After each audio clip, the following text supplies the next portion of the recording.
multas de hasta el 6% de ventas o activos, diferente a ustedes que van hasta el 12%. En ese momento pues no se había impuesto ninguna sanción de esta naturaleza.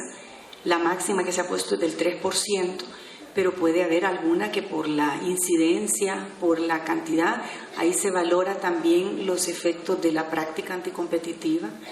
Como les repito, pues hay una afectación al interés general demostrada con el censo, demostrada con las cifras del Producto Interno Bruto, y la práctica había iniciado en el año 2001.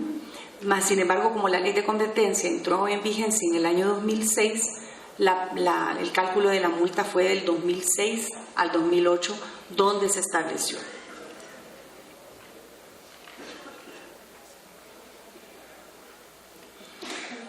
Ya no funcionó esto.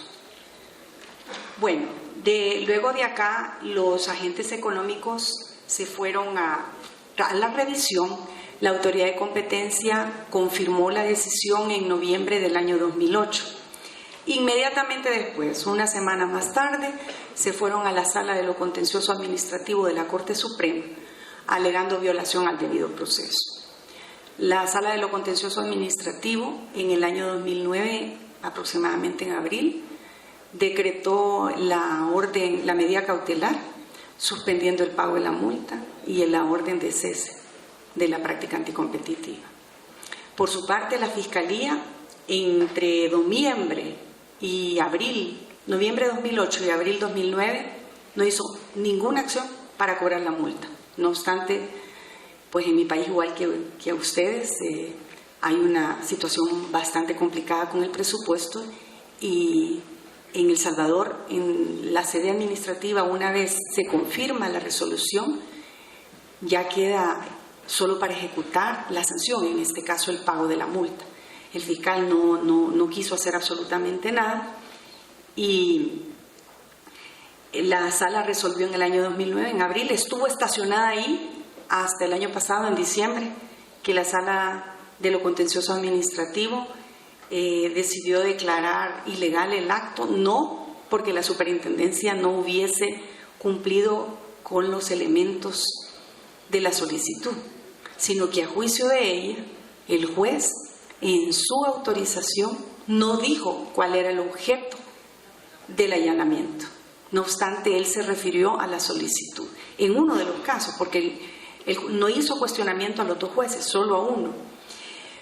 El tema acá es que nuestra ley contencioso administrativa habilita para que los administrados vayan a sede contencioso a revisar los actos de la administración pública, entendiéndose esto los reguladores, incluyendo la superintendencia de competencia, no lo resuelto por los jueces. Entonces, esta es una extralimitación de la autoridad judicial y que tampoco la motivó en su decisión. La decisión la notificó creo que el 23 de diciembre. El 23 de diciembre todo el mundo se va de vacación y bueno, el caso quedó así. La superintendencia de competencia, al analizar todos estos elementos, decidió interponer un recurso de amparo, un proceso de amparo en la Sala de lo Constitucional de la Corte Suprema de Justicia, otro tribunal. El Tribunal Constitucional admitió la demanda de la superintendencia de competencia, suspendió los efectos de la Sala de lo Contencioso Administrativo. Inmediatamente la Sala de lo Contencioso Administrativo salió en defensa diciendo que desconocía lo actuado por la Sala de lo Constitucional, y actualmente pues el caso está para resolución en sede jurisdiccional, en la Sala de lo Constitucional. Saquen sus propias conclusiones. En su Constitución, como en la nuestra, está que el interés público priva sobre el interés privado. Sin embargo, aquí queda de manifiesto que el poder de facto, el poder económico es grande. Y quizás aquí hacer una reflexión que la efectiva aplicación de la ley de competencia, si bien es cierto es responsabilidad, en este caso de la Superintendencia de Control de Mercado, requiere también del esfuerzo y el acompañamiento de otros actores.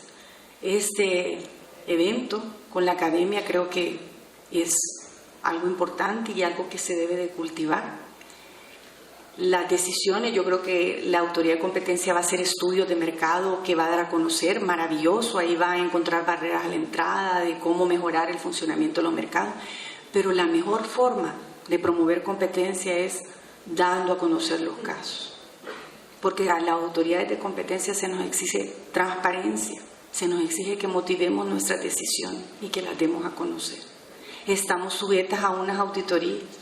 El Salvador hizo un examen de competencia ante la OECD y uno de los temas que quedó ahí es que el sector judicial no está acompañando a la institucionalidad del país.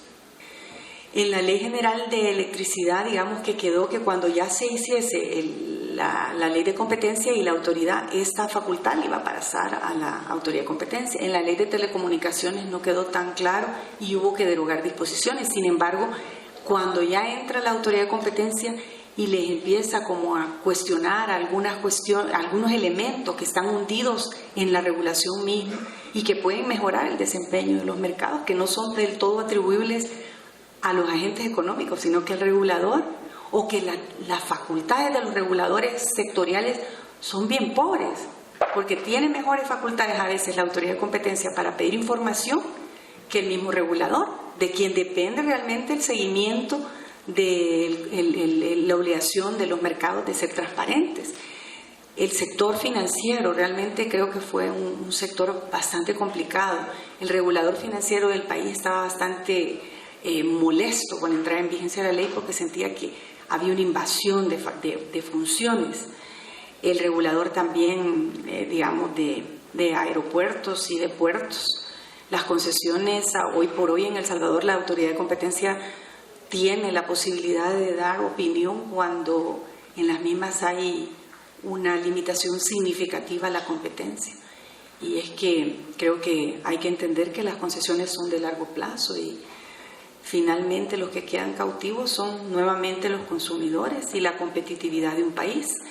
Entonces creo que obliga también a replantearse las cosas dentro del Ejecutivo.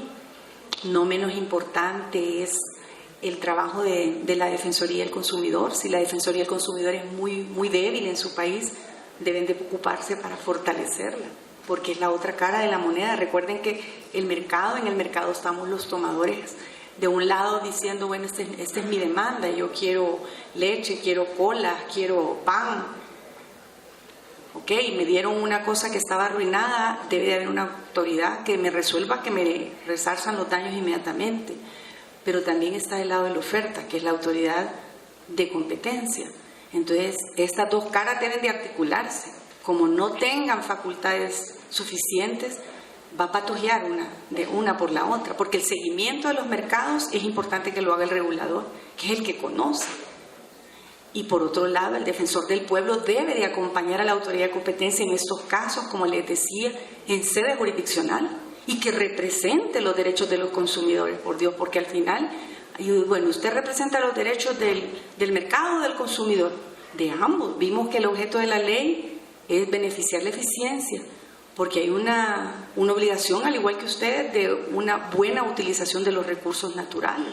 Son pocos y los bienes esenciales hay que saberlos usar y hay que beneficiar al consumidor. Entonces yo creo que en la medida en que haya acompañamiento de la academia, de los consumidores, de los estudiantes formándose, la autoridad de competencia va a salir fortalecida. Un tema esencial es el uso de sus recursos. La autoridad debe de priorizar, la Superintendencia de Control de Mercado debe de priorizar los casos debido a que hay una gama muy extensa que no la tenemos todas las autoridades de competencia. Ayudas públicas son pocos los países que las controlan y también la competencia es leal. Por lo tanto, creo que es a través de los casos que ustedes conozcan que pueden determinar qué tan efectiva es la autoridad de competencia y cómo se puede fortalecer. Quedo abierta a comentarios, a preguntas sobre el caso. También está mi correo electrónico donde me puedan hacerlas y el espacio